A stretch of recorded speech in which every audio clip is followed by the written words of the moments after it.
So you use incognito mode, you've set your social media profiles to private, you've even got that super strong, impossible to remember password. You think you're safe online, right? Well, today we're going to bust some of the most common myths about digital privacy, and you might be surprised to find out that the very things we do to feel safe could be putting us at risk. Let's get into it. And look, it's not just you. This is on everyone's mind. I mean, just take a look at search trends. Interest in data privacy is at an all-time high. We are all, and rightly so, way more concerned than ever about who has our data and what they're doing with it. But here's the real question, isn't it? Does just being interested or even worried about privacy actually keep you safe?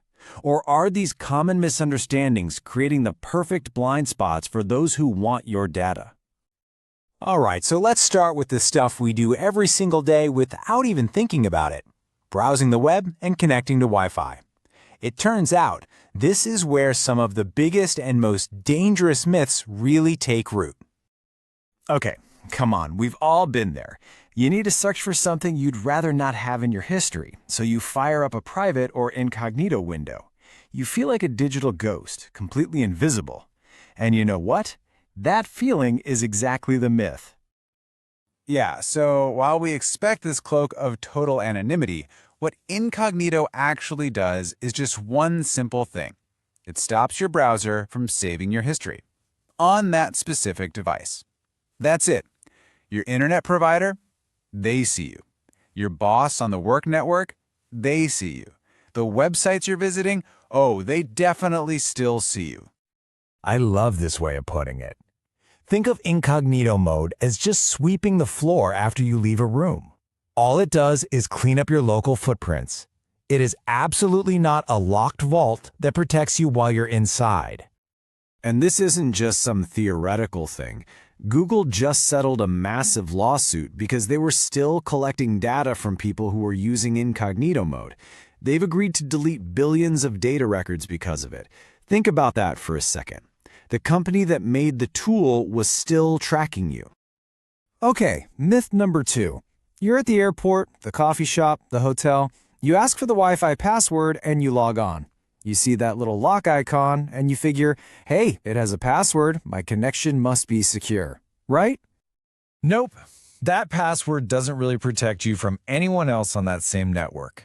The absolute best advice I've heard is to treat any public Wi-Fi, password or not, like a petri dish. Seriously, it's a breeding ground for snooping, and it's shockingly easy for someone to monitor what you're doing. One of the most common ways this happens is a man-in-the-middle attack. A hacker just sets up their own hotspot with a totally believable name, like cafe_Wi-Fi. Your phone connects to it automatically, and bam. Now, every single thing you send and receive, your passwords, your messages, everything is flowing right through their laptop first.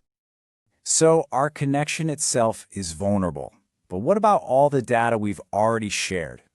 This brings us to a whole new category of myths, the ones about our social media profiles and even the physical devices we own. You did the smart thing. You went into your Facebook or Instagram settings and you set your profile to private. Now only your approved friends can see what you post, so your data is all locked down, sealed off from the world, or so we're led to believe. But here's the catch. Setting your profile to private usually just hides your posts.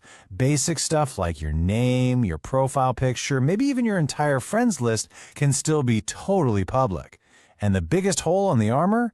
Those third-party apps. You know, all those silly quizzes and games you've given access to your account over the years?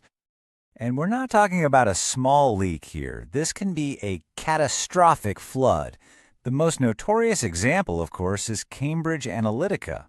A simple little personality quiz app vacuumed up the data from 87 million profiles and their friends' profiles, many of which were set to private. It all happened because people gave that app permission, completely bypassing their privacy settings. All right, so if being online is so risky, what's the ultimate solution? Just unplug, right? A computer that is air-gapped, meaning it has never ever been connected to the internet, has to be 100% immune to attack. It's a digital fortress. Well, as it turns out, even that isn't true. The most famous case that blew this myth apart was the Stuxnet worm. This was a piece of sophisticated malware designed to attack Iran's nuclear program. How did it get into a secure, offline facility? It jumped the air gap on an infected USB drive. An employee plugged it in, and the virus went to work, physically destroying centrifuges.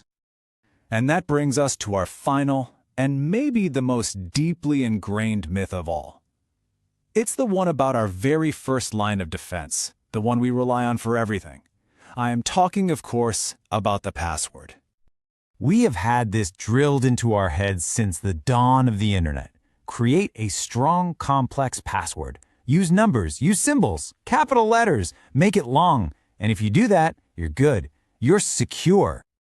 But there is a massive, fatal flaw in that thinking. Your password can be a work of genius. But what happens when it's not your security that fails? What happens when some huge company gets breached and their entire user database, including your amazing password, gets stolen and dumped online? This is precisely why a strong password is never enough on its own. You have to have a second lock on your digital door. That's what multi-factor authentication, or 2FA, is. It's that little code that gets sent to your phone. It proves you're you, even if a hacker has your password. And notice the wording. It's what protects you when a breach happens, not if. Okay, so we've torn down the myths. It can feel a little bleak, right? So now what? How do we actually go from just thinking we're safe online to genuinely being safer? Well, it means we need a new playbook. If there is one single thing you take away from all this, let it be this. There is no silver bullet. There's no one magic setting or perfect tool. Real, meaningful privacy is about building layers of defense. So, what does this new playbook, these layers, look like in practice? 1. Use a VPN, especially on any public Wi-Fi. It creates a private encrypted tunnel for your data. 2. Enable 2FA on every single important account you have. Your email, your bank, everything. 3.